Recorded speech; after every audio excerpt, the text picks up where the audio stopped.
Hello friends, நம்ம இன்றைக்கி இதை பற்றி பார்க்க போகிறோம். மல்லி வரப்போகிற எபிசோடில் என்ன இன்ட்ரெஸ்டிங்கான சுவாரஸ்யமான விஷயம் நடக்க போகிறதாங்க பார்க்க போகிறோம். வாங்க வீடியோக்குள்ளே போயிடலாம்.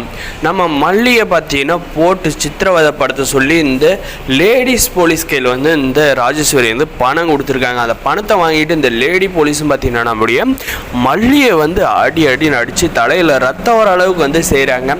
அப்போ தான் ஒரு கான்ஸ்டபிள் வந்து உள்ளே வந்து வராருங்க. மறக்காத நம்ம சேனலை சப்ஸ்கிரைப் பண்ணிச்சுக்கோங்க. அந்த கோயிலோட சிசிடிவி எல்லாம் வந்து செக் பண்ணி பார்த்தப்ப அதை வந்து திருடினது வந்து வேற ஒருத்தன் அப்படின்ற ஒரு விஷயத்தை வந்து தெரிஞ்சுக்கிட்டு வந்து சார் திருட வந்து இவன் தான் சார், அவங்க வந்து திருடலை அப்படின்ற மாதிரி வந்து சொல்லிடுறாங்க. சொன்னதை கேட்டு அந்த இன்ஸ்பெக்டர் பார்த்தீங்கன்னா என்ன சொல்கிறீங்க கான்ஸ்டபிள் அப்படின்ட்டு கேட்டுட்டு அந்த வீடியோ வந்து பார்க்குறாருங்க. பார்த்தப்பறம் தான் வந்து இவங்க நல்லவங்க தான் போல இருக்குது அப்படின்ற மாதிரி சொல்லிக்கிட்டு நம்முடைய விஜய்க்கு வந்து கால் பண்ணுறாங்க. விஜய்க்கு வந்து கால் பண்ணி சார் நான் வந்து போலீஸ் ஸ்டேஷனில் வந்து பேசுகிறேன் அப்படின்ற மாதிரி வந்து பேசுனது பார்த்திங்கன்னா நம்முடைய விஜய் வந்து சொல்லுங்கள் சார் அப்படின்ற மாதிரி கேட்டதுக்கு பார்த்திங்கன்னா சார் நாங்கள் வந்து தப்பாக வந்து ஐடென்டிஃபை பண்ணிட்டோம், இவங்க தான் வந்து உங்கள் ஒய்ஃப் தான் வந்து சிலையை திருடினாங்கட்டு, இப்போ தான் வந்து உண்மையான ஆளை வந்து நாங்கள் வந்து கண்டுபிடிச்சோம், எங்களை வந்து மன்னிச்சிருங்க, தயவுசெய்து உங்களுடைய ஒய்ஃபை வந்து கூட்டிகிட்டு போங்க அப்படின்ற மாதிரி வந்து சொல்கிறாங்க. நம்முடைய அன்னபூர்ணிமா பார்த்தீங்கன்னா மல்லி ஜெயிலுக்கு போனதுல வந்து அழுதுகிட்டே வந்து இருக்காங்க. எவ்வளவோ வந்து போலீஸ் கிட்ட கெஞ்சியுமே வந்து விடல. கடைசியில் வந்து உண்மை வந்து வெளியே வந்துருச்சுன்னாங்க சொல்ல முடியும். அந்த அந்த அம்மனோட அருளால் வந்து சிசிடிவி கேமரா வந்து செக் பண்ணி பார்த்ததுல தெரிஞ்சிருச்சுங்க. அந்த வேலையை வந்து முதல்ல வந்து இந்த போலீஸ் செஞ்சுருந்தா, கண்டிப்பாக வந்து அந்த கோயில் நிர்வாகம் செஞ்சுருந்தா நம்முடைய மல்லிக்கு வந்து இந்த நிலைமை வந்து கண்டிப்பாக வந்து ஏற்பட்டு இருக்காதுங்க. இதுக்கப்புறம் பார்த்திங்கன்னா நம்ம விஜய் வந்து ரொம்ப சந்தோஷமாக வந்து போலீஸ் ஸ்டேஷனுக்கு வந்து கிளம்புறப்ப பார்த்திங்கன்னா இந்த ராஜேஸ்வரி ரஞ்சிதா வந்து இன்னும் இவ்வளோ சந்தோஷமாக இருக்கான் அப்படின்ற மாதிரி வந்து விஜய்கிட்ட வந்து கேட்டு உண்மையை தெரிஞ்சுக்கிட்டு அவங்களுமே வந்து கூட போலீஸ் ஸ்டேஷனுக்கு வந்து போகிறாங்க.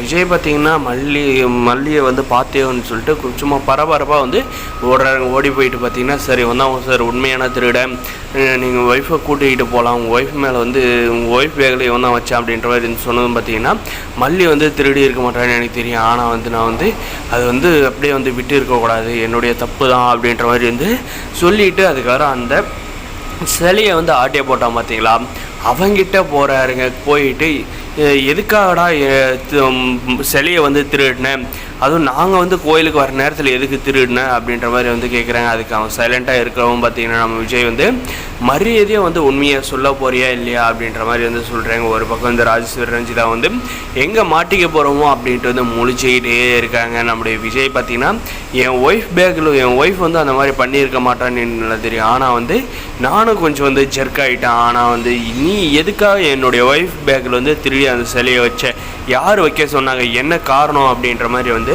நோண்ட வந்து ஆரம்பிக்கிறாங்க. அதை கேட்டு நம்முடைய ராஜேஸ்வரி ரஞ்சிதா வந்து பயப்படுறாங்க. ஒரு பக்கம் நம்முடைய மல்லி வந்து அடி வலியில் இருந்தாலும் பார்த்தீங்கன்னா தலையில் ரத்தம் வந்து சொட்ட வந்துகிட்டு இருந்தாலும் நம்முடைய விஜய் பார்த்திங்கன்னா எதுக்காக என் ஒய்ஃப் மேலே வந்து தேவையில்லாத பழியை சுமத்த பார்த்த அப்படின்ற மாதிரி வந்து கேட்குறாரு. பார்த்திங்கன்னா அந்த ஒரு நிமிஷம் நம்முடைய மல்லியோட முகத்தில் ஒரு சந்தோஷத்தை பார்க்கலாங்க. அவங்களுக்குள்ளே இருந்த வலியெல்லாம் வந்து போயிட்டு அந்த ஒரு சந்தோஷம் அவங்களுடைய ஃபேஸில் வந்து அப்படி தெரியுதுங்க. ஏன்னா வந்து விஜய் வந்து அவருடைய தான் மனைவி மேலே ஏன்டா பழி சுமத்தினா அப்படின்ற மாதிரி வந்து கேட்டதுக்காக. மறக்காத நம்ம சேனலை சப்ஸ்கிரைப் பண்ணுங்க. இதுக்கப்புறம் வரப்போகிற எபிசோட இன்ட்ரெஸ்டிங்காக இருக்குன்னு மறக்காத சப்ஸ்கிரைப்